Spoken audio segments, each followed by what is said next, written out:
Hi hello ನಮಸ್ಕಾರ, welcome back to grow Kannada YouTube channel. ನಾನು ನಿಮ್ಮ ವಿಜಯ್ ಸುಬ್ಬು.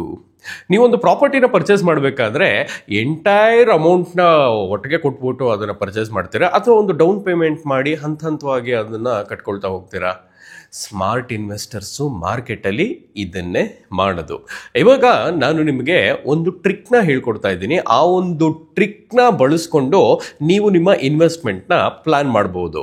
ಸೊ ಈ ಒಂದು ವಿಡಿಯೋಲಿ ನಾನು ಒಂದು ಟ್ರೇಡಿಂಗ್ ಸ್ಟ್ರಾಟಜಿ ಬಗ್ಗೆ ಮಾತಾಡ್ತಾ ಇದ್ದೀನಿ. ಆ್ಯಂಡ್ ಈ ಟ್ರೇಡಿಂಗ್ ಸ್ಟ್ರಾಟಜಿನ ಉಪಯೋಗಿಸ್ಕೊಂಡು ನೀವು ಮಾರ್ಕೆಟಿನ ಒಂದು ಮ್ಯಾಕ್ಸಿಮಮ್ ಅಡ್ವಾಂಟೇಜು ಮತ್ತು ಒಂದು ಆಪ್ಟಿಮಮ್ ಅಡ್ವಾಂಟೇಜ್ನ ನೀವು ಕ್ಯಾಪ್ಚರ್ ಮಾಡ್ಬೋದು ಆ್ಯಂಡ್ ಕ್ಯಾಪಿಟಲೈಸ್ ಕೂಡ ಮಾಡ್ಬೋದು. ಸೊ ವಿಡಿಯೋನ ಸ್ಟಾರ್ಟ್ ಮಾಡೋಕ್ಕಿಂತ ಮುಂಚೆ ನೀವಿನ್ನ ನಮ್ಮ ಚಾನಲ್ನ ಸಬ್ಸ್ಕ್ರೈಬ್ ಮಾಡಿಲ್ಲ ಅಂತಂದರೆ ಈ ಕೂಡಲೇ ಸಬ್ಸ್ಕ್ರೈಬ್ ಮಾಡಿ, ಬೆಲ್ ಐಕಾನ್ನ ಕ್ಲಿಕ್ ಮಾಡಿ. Let's get started.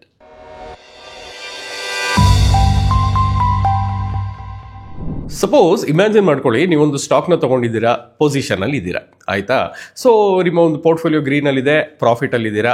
ನೀವು ಓಕೆ ಪ್ರಾಫಿಟ್ ಬಂದಿದೆ, ಈಗ ನಾನು ಸೆಲ್ ಮಾಡೋಣ ಅಂದ್ಬಿಟ್ಟು ಸೆಲ್ ಬಟನ್ನ ಕ್ಲಿಕ್ ಮಾಡ್ತೀರಾ. ನೀವು ಎಕ್ಸಿಟ್ ಆದಮೇಲೆ ಮಾರನೇ ದಿನ ನೋಡ್ತೀರಾ ಸ್ಟಾಕ್ ಇನ್ನ ಮೇಲ್ಗಡೆ ಹೋಗ್ತಾನೆ ಇದೆ, ಒಂದು ವಾರ ಬಿಟ್ಟು ನೋಡ್ತೀರಾ ಇನ್ನೂ ಮೇಲ್ಗಡೆ ಹೋಗ್ತಿದೆ. ಅವಾಗ ನಿಮಗೆ ಬೇಜಾರಾಗುತ್ತೆ, ಬೇಗ ಏನಾದರೂ ಎಕ್ಸಿಟ್ ಆಗ್ಬಿಟ್ಟು ಅನ್ನೋ ಒಂದು ಬೇಜಾರು ಇರುತ್ತಲ್ಲ. ಸೊ ಮಾರ್ಕೆಟಲ್ಲಿ ಎಲ್ಲ ಇನ್ವೆಸ್ಟರ್ಸ್ ಅಥವಾ ಟ್ರೇಡರ್ಸಿನ ಮುಖ್ಯ ಗೋಲ್ ಏನಾಗಿರುತ್ತೆ? ಆದಷ್ಟು ಹಣನ ಸಂಪಾದಿಸಬೇಕು ಅಂತ ಅಲ್ವಾ? ಸೊ ಈ ಒಂದು ಮಾರ್ಕೆಟ್ನ ಕರೆಕ್ಟಾಗಿ ಆ್ಯಂಟಿಸಿಪೇಟ್ ಮಾಡೋದು ಅಥವಾ ಪ್ರೆಡಿಕ್ಟ್ ಮಾಡೋದು ಒಂದು ಸ್ವಲ್ಪ ಕಷ್ಟ. ಸೊ ಇದೆಲ್ಲದಕ್ಕೂ ಸೊಲ್ಯೂಷನ್ನೇ ಪಿರಾಮಿಡಿಂಗ್. ಸೊ ಪಿರಾಮಿಡಿಂಗ್ ಸ್ಟ್ರಾಟಜಿ ಅಂದರೆ ಏನು? ಸಿಂಪಲ್ ವರ್ಡ್ಸಲ್ಲಿ ಹೇಳೋ ಹಾಗಿದ್ರೆ, ಇನಿಷಿಯಲಿ ನೀವು ಟ್ರೇಡ್ಗೆ ಎಂಟ್ರ್ ಆಗೋ ಟೈಮಲ್ಲೇ ಒಂದು ಎಂಟೈರ್ ಲಮ್ಸಮ್ ಅಮೌಂಟ್ನ ಹಾಕದೇನೆ ಮಾರ್ಕೆಟು ನಿಮ್ಮ ಡೈರೆಕ್ಷನ್ಗೆ ಹೋಗ್ತಾ ಇದೆ ಅಂತ ಒಂದು ಕನ್ಫರ್ಮೇಷನ್ ಆದಮೇಲೆ ಚಿಕ್ಕದಾಗಿ ನಿಮ್ಮ ಒಂದು ಪೊಸಿಷನ್ನ ಜಾಸ್ತಿ ಮಾಡ್ತಾ ಬರ್ತಾ ಇರ್ತೀರ. ಇದನ್ನೇ ಪಿರಾಮಿಡಿಂಗ್ ಸ್ಟ್ರಾಟಜಿ ಅಂತ ಕರೀತಾರೆ, ಆಯಿತಾ? ಇದರಿಂದ ನಮಗೆ ಅಡ್ವಾಂಟೇಜ್ ಏನಾಗುತ್ತೆ ಅಂತಂದರೆ, ಸ್ಟಾಪ್ ಲಾಸ್ನ ಬಳಸ್ಕೊಂಡು ಒಂದು ಲಾರ್ಜ್ ಲಾಸ್ನು ಸಹ ನಾವು ತಡಿಬೋದು. ಇದು ಫಾರ್ ಎಕ್ಸಾಂಪಲ್, ನಿಮ್ಮ ಮನೆಗೆ ಯಾರೋ ಗೆಸ್ಟ್ ಬಂದಿರ್ತಾರೆ, ನೀವು ಅವ್ರಿಗೆ ಊಟ ಬಡಿಸ್ಬೇಕು, ಏನೋ ಅಡುಗೆ ಮಾಡಿದ್ದೀರಾ. ಸೊ ಅವ್ರಿಗೆ ಬಡ್ಸೋಕ್ಕಿಂತ ಮುಂಚೆ ಒಂದು ಸ್ಪೂನ್ ಟೇಸ್ಟ್ ಮಾಡಿ ನೋಡ್ತೀರಾ ಅಲ್ವಾ? ಓಕೆ ಗುರು, ಇದು ಕರೆಕ್ಟಾಗಿದೆಯೋ ಇಲ್ವೋ ಅಂತ ನೋಡ್ತೀರಲ್ಲ. ಸೊ ಅದೇ ರೀತಿ ಇದನ್ನು ಸಹ. ಸೊ ಇದು ಎಲ್ಲ ಬೇರೆ ಆವ್ರೇಜ್ ಔಟ್ ಸ್ಟ್ರಾಟಜಿ ಥರ ಅಂತ ಅಂದರೆ ತಪ್ಪಾಗಲ್ಲ. ಬಟ್ ಈ ಆವ್ರೇಜಿಂಗ್ ಔಟ್ ಅಂದ್ರೇನು? ಸಿಂಪಲ್. ಮಾರ್ಕೆಟು ಅಪ್ ಟ್ರೆಂಡ್ ಅಥವಾ ಡೌನ್ ಟ್ರೆಂಡಲ್ಲಿ ಇದ್ದಾಗ ಕೆಲವೊಂದಿಷ್ಟು ಸ್ಟ್ರಾಟಜೀಸ್ನ ಮಿಕ್ಸ್ ಮಾಡಿ ಒಂದು ಸ್ಟಾಕಿನ ಆವ್ರೇಜ್ ಪ್ರೈಸ್ನ ಇನ್ಕ್ರೀಸ್ ಅಥವಾ ಡಿಕ್ರೀಸ್ ಮಾಡೋದೇ ಈ ಒಂದು ಆವ್ರೇಜಿಂಗ್ ಔಟ್ ಅಂತ ಕರೀತಾರೆ. ಫಾರ್ ಎಕ್ಸಾಂಪಲ್, ನೀವು ಒಂದು ₹100 ಇರುವಂತಹ ಒಂದು 10 ಸ್ಟಾಕ್ನ ನೀವು ಖರೀದಿ ಮಾಡಿರ್ತೀರ ಅಂತ ಅಂದ್ಕೊಳ್ಳಿ. ಆಮೇಲೆ ಸ್ವಲ್ಪ ದಿನ ಬಿಟ್ಟು ಅದು ₹90 ಆಗೋಗುತ್ತೆ. ಸೊ ನೀವು ಲಾಸಲ್ಲಿ ಎಕ್ಸಿಟ್ ಆಗೋ ಬದಲು ಆ ಸ್ಟಾಕ್ 90ಕ್ಕೆ ಬಂದಾಗ ಇನ್ನೂ ಒಂದು 10 ಸ್ಟಾಕ್ನ ನೀವು ಖರೀದಿ ಮಾಡ್ತೀರಾ. ಆವಾಗ ಆವ್ರೇಜ್ ಕಾಸ್ಟ್ ಎಷ್ಟಾಗುತ್ತೆ? ಬೈಯಿಂಗ್ ಕಾಸ್ಟು 95 ಆಗುತ್ತೆ. ಸೊ ಮಾರ್ಕೆಟು ನಾಳೆ ಮತ್ತೆ ಮೇಲ್ಗಡೆ ಹೋಗೋಕ್ಕೆ ಸ್ಟಾರ್ಟ್ ಮಾಡಿದಾಗ ನಿಮ್ಮ ಲಾಸಸ್ಸಿಂದ ಬೇಗ ರಿಕವರ್ ಆಗ್ಬೋದು ಅನ್ನೋ ಒಂದು ಉದ್ದೇಶ ಇಲ್ಲಿ ಇರುತ್ತೆ. ಬಟ್ ಪ್ರತಿ ಸರಿ ಮಾರ್ಕೆಟಲ್ಲಿ ಈ ಥರ ಆಗತ್ತಾ? Not really. You never know, ಈ ಸ್ಟಾಕ್ ಇಲ್ಲಿಂದಾನೇ ಮೇಲ್ಗಡೆ ಹೋಗುತ್ತಾ ಅಥವಾ ಇನ್ನೂ ಕೆಳಗಡೆ ಬೀಳ್ತಿರತ್ತ ಅಂತ ಹೇಳೋಕ್ಕಾಗಲ್ಲ. ಸೊ ಅಪ್ಪಿತಪ್ಪಿ ನೀವು ಆ ಒಂದು ಸ್ಟಾಕ್ 90ಕ್ಕೆ ಬಂದಾಗ ಒಂದು 10 ಸ್ಟಾಕ್ ಮತ್ತೆ ಆ್ಯಡ್ ಮಾಡಿದ್ರೆ ಅದು ಮತ್ತೆ 80ಕ್ಕೆ ಹೋದ್ರೆ ಏನು ಮಾಡ್ತೀರಾ? ಆ ಒಂದು ಸ್ಟಾಕ್ ಕೆಳಗಡೆ ಬೀಳ್ತಾನೆ ಹೋದ್ರೆ ಏನು ಮಾಡ್ತೀರಾ? ಸೊ ಇದೆಲ್ಲ ಒಂದು ಪ್ರಾಬ್ಲಮ್ಗೂ ಸೊಲ್ಯೂಷನ್ ಅಂತ ಅಂದರೆ ಪಿರಾಮಿಡಿಂಗ್ ಸ್ಟ್ರಾಟಜಿ. ಬಟ್ ಪಿರಾಮಿಡಿಂಗ್ ಹೇಗೆ ವರ್ಕ್ ಆಗುತ್ತೆ ಈಗ ನೋಡೋಣ ಬನ್ನಿ. ಸಿಂಪಲ್ ವರ್ಡ್ಸಲ್ಲಿ ಹೇಳಬೇಕು ಅಂದರೆ, ನೀವು ಒಂದು ಸೂಟಬಲ್ ಎಂಟ್ರಿ ಪಾಯಿಂಟ್ನ ಫಸ್ಟ್ ನೀವು ಹುಡುಕಬೇಕಾಗತ್ತೆ. ಫಾರ್ ಎಕ್ಸಾಂಪಲ್, ಒಂದು ಮೇಜರ್ ರೆಸಿಸ್ಟೆನ್ಸ್ನ ಒಂದು ಸ್ಟಾಕ್ ಬ್ರೇಕ್ ಮಾಡ್ತಿದೆ ಅಂತ ಅಂದರೆ ಏನರ್ಥ? ಅಲ್ಲಿಂದ ಒಂದು ಸೆಲ್ಲಿಂಗ್ ಪ್ರೆಷರ್ ಯೂಶಲಿ ಇರ್ತಿತ್ತು, ಈಗ ಒಂದು ಒಳ್ಳೆ ಬೈಯಿಂಗ್ ಮೊಮೆಂಟಮ್ ಬಂದಿದೆ. ಸೊ ಆ ಕಾರಣ ಒಂದು ರೆಸಿಸ್ಟೆನ್ಸ್ನ ಒಂದು ಸ್ಟಾಕ್ ಬೀಟ್ ಮಾಡಿದೆ ಅಂತ ನೀವು ಕನ್ಸಿಡರ್ ಮಾಡಿದಾಗ ಅದನ್ನು ನೀವು ಸೂಟಬಲ್ ಎಂಟ್ರಿ ಪಾಯಿಂಟ್ ಅಂತ ಜನರಲ್ ಆಗಿ ನೀವು ಕನ್ಸಿಡರ್ ಮಾಡ್ತೀರಾ. ಸೊ ಆ ಒಂದು ಸೂಟಬಲ್ ಎಂಟ್ರಿ ಪಾಯಿಂಟಲ್ಲಿ ನೀವೇನು ಮಾಡ್ತೀರಾ ಅಂತ ಅಂದರೆ, ಒಂದು ಲಂಸಮ್ ಆಗಿ ಒಟ್ಟಿಗೆ ಎಲ್ಲ ಹಣನೂ ಹಾಕೋ ಬದಲು ಒಂದಿಷ್ಟು ಯೂನಿಟ್ಸ್ನ ನೀವು ಪರ್ಚೇಸ್ ಮಾಡ್ತೀರಾ, ಒಂದು ಫ್ರಾಕ್ಷನ್ ಆಫ್ ದ ಯೂನಿಟ್ಸ್ನ ನೀವು ಪರ್ಚೇಸ್ ಮಾಡ್ತೀರಾ. ಅದಾದ್ಮೇಲೆ ನೆಕ್ಸ್ಟ್ ಸ್ಟೆಪ್ಪಲ್ಲಿ ಏನು ಮಾಡ್ತೀರಾ ಅಂತಂದರೆ, ಮಾರ್ಕೆಟು ಕರೆಕ್ಟಾಗಿ ನಿಮ್ಮ ಡೈರೆಕ್ಷನಲ್ಲಿ ಹೋಗ್ತಿದ್ಯಾ ಅಂತ ನೀವು ಅನಲೈಸ್ ಮಾಡ್ತೀರಾ. ಮೊಮೆಂಟಮ್ ಕರೆಕ್ಟಾಗಿದೆಯಾ, ಮೊಮೆಂಟಮ್ ಇಂಡಿಕೇಟರ್ಸ್ ಏನು ಹೇಳ್ತಿದೆ ಅಂತ ನೀವು ಅನಲೈಸ್ ಮಾಡ್ತೀರಾ. ಆ ಒಂದು ಪರ್ಟಿಕ್ಯುಲರ್ ಪಾಯಿಂಟಲ್ಲಿ ಇನ್ನೊಂದು ಸ್ವಲ್ಪ ಪೊಸಿಷನ್ಸ್ನ ನೀವು ಆ್ಯಡ್ ಮಾಡ್ತೀರಾ. ಸೊ ಇದು ಬಂದು ನಿಮ್ಮ ಹಳೆಯ ಎಂಟ್ರಿ ಪ್ರೈಸ್ಗಿಂತ ಸ್ವಲ್ಪ ಜಾಸ್ತಿ ಇರುತ್ತೆ. ಬಟ್ ಹಳೆಯ ಎಂಟ್ರಿ ಕ್ವಾಂಟಿಟಿ ನೀವು ಎಷ್ಟು ತೊಗೊಂಡಿರ್ತೀರೋ ಅದಕ್ಕಿಂತ ಒಂದು ಸ್ವಲ್ಪ ಕಮ್ಮಿ ಇರುತ್ತೆ. ಸೊ ಇದೇ ರೀತಿ ನೀವು ಮೇಲ್ಗಡೆ ಒಂದು ಮಾರ್ಕೆಟ್ ಹೋಗ್ತಾ ಇದ್ದಂಗೆ ಎಲ್ಲೆಲ್ಲಿ ಸೂಟಬಲ್ ಎಂಟ್ರಿ ಪಾಯಿಂಟ್ಸ್ ಇದೆ ಅನ್ನೋದನ್ನ ನೋಡಿಕೊಂಡು ಅಲ್ಲಲ್ಲಿ ನೀವು ಪೊಸಿಷನ್ಸ್ನ ಆ್ಯಡ್ ಮಾಡ್ತಾ ಹೋಗ್ತಾ ಇರ್ತೀರಾ. ಬಟ್ ಆಗಲೇ ಹೇಳಿರೋ ಹಂಗೆ ನೀವು ಪೊಸಿಷನ್ಸ್ನ ಆ್ಯಡ್ ಮಾಡ್ತಾ ಹೋದಷ್ಟು ಕ್ವಾಂಟಿಟಿ ಕಮ್ಮಿ ಆಗ್ತಾ ಬರ್ತಾ ಇರಬೇಕು. ಸೊ ಈ ಪ್ರೋಸೆಸ್ನ ಒಂದು ರಿಪಿಟೇಟಿವ್ ಮ್ಯಾನರಲ್ಲಿ ನೀವು ಮಾಡ್ತಾ ನಿಮ್ಮ ಒಂದು ಎಂಡ್ ಗೋಲ್, ಓಕೆ ಇದು ನನ್ನ ಟಾರ್ಗೆಟ್ ಅಂತ ನಿಮಗೆ ಎಲ್ಲಿರತ್ತೋ ಸೊ ಅಲ್ಲಿ ನೀವು ಎಕ್ಸಿಟ್ ಆಗ್ಬೋದು. ಆ್ಯಂಡ್ ಇಲ್ಲಿ ನೀವು ಸೂಟಬಲ್ ಸ್ಟಾಪ್ ಲಾಸ್ನು ಸಹ ನೀವು ಬಳಸೋದ್ರಿಂದ ಒಂದು ಬಿಗ್ ಲಾಸ್ನು ಸಹ ನೀವು ಪ್ರಿವೆಂಟ್ ಮಾಡ್ಬೋದು. ಇನ್ ಕೇಸ್ ಮಾರ್ಕೆಟ್ ರಿವರ್ಸ್ ಆಗತ್ತೆ ಅನ್ನೋ ಒಂದು ಚಾನ್ಸಸ್ ಇದ್ದಾಗ ನೀವೊಂದು ಸ್ಟಾಪ್ ಲಾಸ್ನ ಬಳಸಿ ಈ ಒಂದು ಲಾಸಸ್ನು ಸಹ ಪ್ರಿವೆಂಟ್ ಮಾಡ್ಬೋದು. ಸೊ ಇದನ್ನೇ ಪಿರಮಿಡಿಂಗ್ ಸ್ಟ್ರಾಟಜಿ ಅಂತ ಕರೆಯೋದು. ಈಗ ಒಂದು ಪ್ರಾಕ್ಟಿಕಲ್ ಎಕ್ಸಾಂಪಲ್ ಒಂದಿಗೆ ನೋಡೋಣ ಹೇಗೆ ಈ ಪಿರಮಿಡಿಂಗ್ ಸ್ಟ್ರಾಟಜಿ ವರ್ಕ್ ಆಗುತ್ತೆ ಅಂತ. ಸೊ ಈಗ ಪಿರಮಿಡಿಂಗ್ನ ಒಂದು ಪ್ರಾಕ್ಟಿಕಲ್ ಎಕ್ಸಾಂಪಲ್ ಒಂದಿಗೆ ನೋಡೋಣ ಬನ್ನಿ. ಸೊ ಇವಾಗ ಸ್ಕ್ರೀನ್ ಮೇಲೆ ನೋಡ್ತಾ ಇರೋ ಹಾಗೆ ಆಗಸ್ಟ್ ಮತ್ತು September 2024 Hindustan Unilever stock share ಪ್ರೈಸಸ್ನ ನಾವು ಗಮನಿಸ್ತಾ ಇದ್ದೀವಿ. ಸಪೋಸ್ ನಾವು 1 ಲಕ್ಷ ರೂಪಾಯಿನ ಹಿಂದೂಸ್ತಾನ್ ಯೂನಿಲಿವರ್ ಅಲ್ಲಿ ಜುಲೈ 2024 ಇನ್ವೆಸ್ಟ್ಮೆಂಟ್ ಮಾಡಿದ್ವಿ ಅಂತ ಅನ್ಕೊಂಡ್ವಿ. ಟು ಬಿ ಪ್ರಿಸೈಸ್ ಜುಲೈ 4, 2024 ನಾವು 1 ಲಕ್ಷನ ನಾವು ಇನ್ವೆಸ್ಟ್ಮೆಂಟ್ನ ಮಾಡೋ ಹೊತ್ತಿಗೆ ಆಗ ಶೇರ್ ಪ್ರೈಸು 2496 ಇತ್ತು. ಸೊ ಆಗ ನಮಗೆ ಅಪ್ರಾಕ್ಸಿಮೇಟ್ಲಿ 40 ಶೇರ್ ಸಿಗತ್ತೆ ಅಂತ ಅರ್ಥ. ಅದಾದ್ಮೇಲೆ ಏನಾಗುತ್ತೆ, ಸ್ಟಾಕ್ ನಿಧಾನಕ್ಕೆ ಮೇಲ್ಗಡೆ ಹೋಗಕ್ಕೆ ಸ್ಟಾರ್ಟ್ ಆಗುತ್ತೆ. ಸೊ ಮೇಲ್ಗಡೆ ಹೋಗ್ತಾ ಹೋಗ್ತಾ ಹೋಗ್ತಾ ಅಡಿಷನಲ್ ಶೇರ್ಸ್ನ ನಾವು ಇಂಕ್ರಿಮೆಂಟಲಿ ಪರ್ಚೇಸ್ ಮಾಡ್ತಾ ಹೋಗ್ತೀವಿ. ಫಸ್ಟ್ ಅಡಿಷನ್ ಯಾವಾಗ ಆಗುತ್ತೆ, ಆಗಸ್ಟ್ 5, 2024 ಅದೇ ಸ್ಟಾಕು 2676 ರೂಪಾಯಿ ಆಗುತ್ತೆ. ಆಗ ಒಂದು 10 ಸ್ಟಾಕ್ನ ನಾವು ಆ್ಯಡ್ ಮಾಡ್ಕೊತೀವಿ. ಸೊ ಟೋಟಲ್ ಶೇರ್ಸ್ ಎಷ್ಟಾಗುತ್ತೆ, 50 ಆಗುತ್ತೆ. ಸೆಕೆಂಡ್ ಅಡಿಷನ್ ಯಾವಾಗ ಆಗುತ್ತೆ, ಆಗಸ್ಟ್ 21, 2024 ಅದೇ ಸ್ಟಾಕು 2791 ರೀಚ್ ಆಗುತ್ತೆ. ಆಗ ಮತ್ತೆ 10 ಸ್ಟಾಕ್ನ ನಾವು ಆ್ಯಡ್ ಮಾಡ್ತೀವಿ. ಸೊ ಟೋಟಲ್ ಶೇರ್ಸ್ ಎಷ್ಟಾಗುತ್ತೆ, ಆಗ 60 ಆಗುತ್ತೆ. ಥರ್ಡ್ ಅಡಿಷನ್ 4th ಸೆಪ್ಟೆಂಬರ್ 2024 ಅದೇ ಸ್ಟಾಕ್ 2835 ರೀಚ್ ಆಗುತ್ತೆ. ಆಗ ಇನ್ನೊಂದು 10 ಸ್ಟಾಕ್ನ ನಾವು ಪರ್ಚೇಸ್ ಮಾಡ್ತೀವಿ. ಆಗ ಟೋಟಲ್ ಶೇರ್ಸ್ 70 ಆಗುತ್ತೆ. Fourth addition September 19, 2024 Hindustan Unilever 2903 reach ಆಗುತ್ತೆ. ಆಗ ಇನ್ನೂ ಒಂದು 10 ಶೇರ್ಸ್ನ ಪರ್ಚೇಸ್ ಮಾಡ್ತೀವಿ.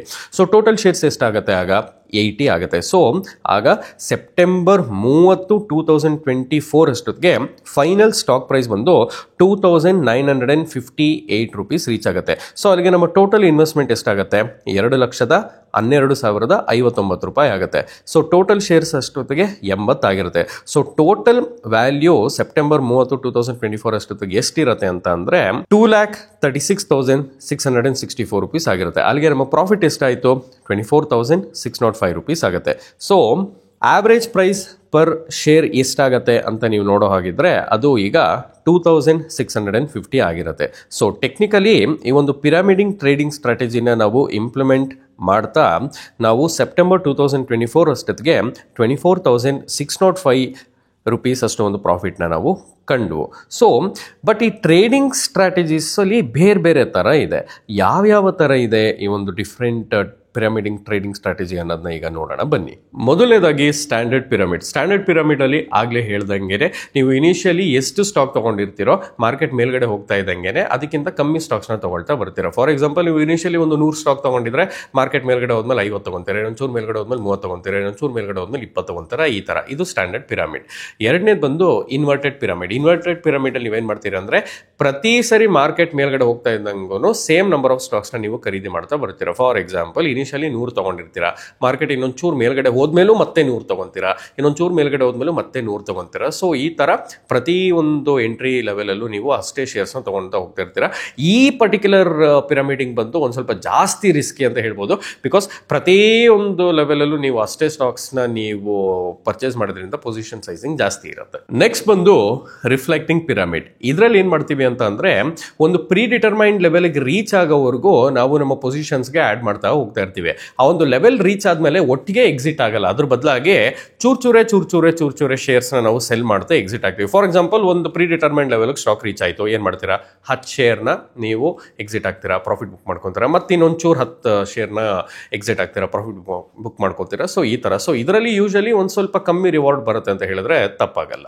ನೆಕ್ಸ್ಟ್ ಬಂದು ಮ್ಯಾಕ್ಸಿಮಮ್ ಲೆವರೇಜ್ ಪಿರಮಿಡ್. ಇದು ಬಂದು ಮೋಸ್ಟ್ ಸ್ಟ್ರೈಟ್ ಫಾರ್ವರ್ಡ್ ಮತ್ತು ಅಗ್ರೆಸಿವ್ ಅಪ್ರೋಚ್ ಅಂತ ಹೇಳ್ಬೋದು. ಹೈಯರ್ ರಿಸ್ಕ್ ಮತ್ತು ಹೈಯರ್ ರಿವಾರ್ಡ್ ಇದರಲ್ಲಿ ಇರುತ್ತೆ. ಇರುತ್ತೆ. ಸೊ ನಿಮ್ಮ ಒಂದು ಮಾರ್ಜಿನ್ ಎಷ್ಟು ಅವೈಲೇಬಲ್ ಆಗಿದೆಯೋ ಅದ್ರ ಜೊತೆಗೇನೆ ಮುಂಚೆ ತಗೊಂಡಂತಹ ಟ್ರೇಡ್ಸಿನ ಪ್ರಾಫಿಟ್ ಏನಿರುತ್ತೆ ಸೊ ಅದೆಲ್ಲಾನು ಬಳಸಿ ಇದರಲ್ಲಿ ಪೊಸಿಷನ್ಸ್ನ ನೀವು ತಗೊಂತೀರಾ. ಇದು ಒಂದು ಸ್ವಲ್ಪ ಜಾಸ್ತಿ ರಿಸ್ಕಿ ಅಂತಾನೆ ಹೇಳ್ಬೋದು. ಈಗ ಬೇರೆ ಬೇರೆ ತರಹದ ಪಿರಮಿಡಿಂಗ್ ಸ್ಟ್ರಾಟಜಿ ಬಗ್ಗೆ ನಾವು ತಿಳ್ಕೊಂಡಾಯ್ತು. ಬಟ್ ಇದರ ಜೊತೆ ಅಸೋಸಿಯೇಟ್ ಆಗಿರೋ ರಿಸ್ಕ್ ಬಗ್ಗೆ ಈಗ ನಾವು ಮಾತಾಡೋಣ ಬನ್ನಿ. ಸೊ ಯೂಶಲಿ ಪಿರಮಿಡಿಂಗ್ ಅಲ್ಲಿ ಕೆಲವೊಂದು ರಿಸ್ಕ್ ಇರುತ್ತೆ. ಮೊದಲನೇದಾಗಿ ಏನು ಅಂತಂದ್ರೆ ಮಾರ್ಕೆಟ್ ಅಪ್ವರ್ಡ್ ಟ್ರೆಂಡ್ ಅಲ್ಲಿ ಇದೆ ಅಥವಾ ನಮ್ಮ ಡೈರೆಕ್ಷನ್ ಅಲ್ಲಿ ಯಾವ ಡೈರೆಕ್ಷನ್ ಅಲ್ಲಿ ಅನ್ಕೊಂಡಿದ್ವೋ ಆ ಒಂದು ಡೈರೆಕ್ಷನ್ ಅಲ್ಲಿ ಇದೆ ಅಂತ ಅನ್ಕೊಳ್ಳೋಣ. ಆಗ ಪಿರಮಿಡಿಂಗ್ ನ ನಾವು ಮಾಡಿದ್ರೆ ಸೂಕ್ತ. ಇನ್ ಕೇಸ್ ನಮ್ಮ ಒಂದು ಪ್ರಾಫಿಟ್ ಲೆವೆಲ್ ರೀಚ್ ಆಗೋಕ್ಕಿಂತ ಮುಂಚೆನೆ ಮಾರ್ಕೆಟ್ ರಿವರ್ಸ್ ಆಯಿತು ಅಂತ ಅಂದರೆ ನಮಗೆ ಅಲ್ಲಿ ಲಾಸ್ ಆಗೋ ಚಾನ್ಸಸ್ ಇರುತ್ತೆ. ಇನ್ಫ್ಯಾಕ್ಟ್ ಈ ಒಂದು ಟ್ರೆಂಡ್ ಫಾಲೋಯಿಂಗ್ ಸ್ಟ್ರಾಟಜಿನ ಫಾಲೋ ಮಾಡಬೇಕಾದ್ರೆ ಅದೊಂದು ಸ್ವಲ್ಪ ರಿಸ್ಕಿ ಅಂತಲೇ ಕನ್ಸಿಡರ್ ನಾವು ಮಾಡ್ತೀವಿ. ಫಾರ್ ಎಕ್ಸಾಂಪಲ್ ನೀವೀಗ ಸ್ಕ್ರೀನ್ ಮೇಲೆ ನೋಡ್ತಾ ಇರೋ ಹಾಗೆ ಒಂದು ಬ್ಯೂಟಿಫುಲ್ ಎಕ್ಸಾಂಪಲ್ ಇದೆ. ಈಗ ಹೀರೋ ಮೋಟೋಕಾರ್ಪ್ನ ಚಾರ್ಟ್ನ ನೀವು ನೋಡ್ತಾ ಇದ್ದೀರಾ. ಸೊ ಅಕ್ಟೋಬರ್ 2024ವರೆಗೂ ತುಂಬ ಚೆನ್ನಾಗಿ ಒಂದು ಒಳ್ಳೆ ಅಪ್ವರ್ಡ್ ಮೂಮೆಂಟ್ಗೆ ಒಂದು ಸ್ಟಾಕ್ ಕೊಡ್ತು. ಬಟ್ ಮಾರ್ಕೆಟು ಟ್ರೆಂಡಿಂಗಲ್ಲಿದ್ದಾಗ ಒಳ್ಳೆ ಆಪರ್ಚುನಿಟಿ ಎಂಟ್ರ್ ಆಗೋಣ, ಈ ಒಂದು ಪಿರಮಿಡಿಂಗ್ ಸ್ಟ್ರಾಟಜಿನ ನಾವು ಇಂಪ್ಲಿಮೆಂಟ್ ಮಾಡೋಣ ಅಂತ ಅನ್ಸುತ್ತೆ.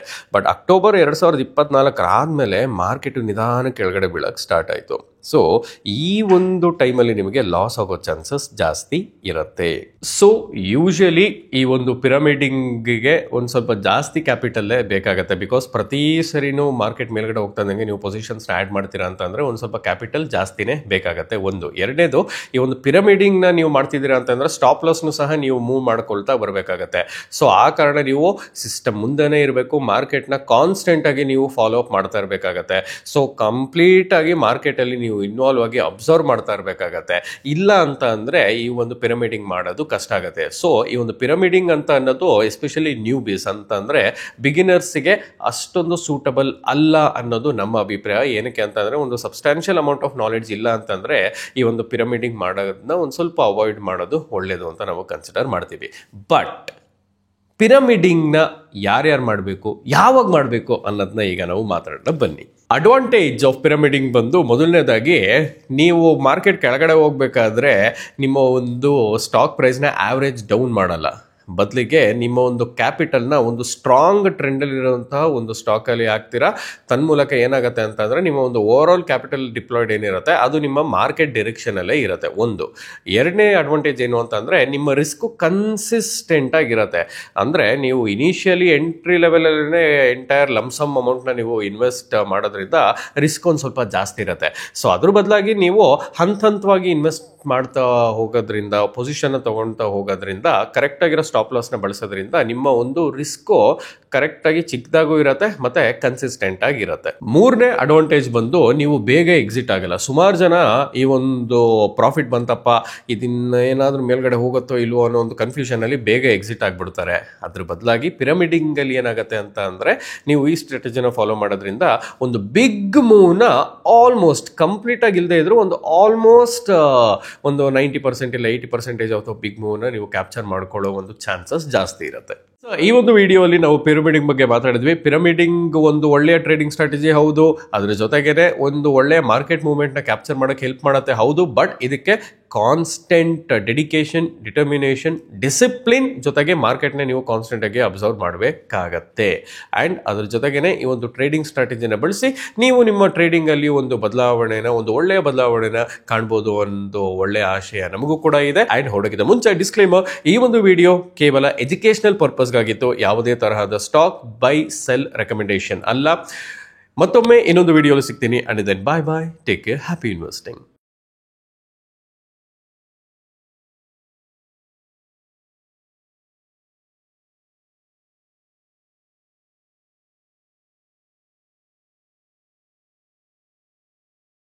Investment in securities market are subject to market risks. Read all the related documents carefully before investing. Please read the risk disclosure documents carefully before investing in equity shares, derivatives, mutual fund, and or other instruments traded on the stock exchanges.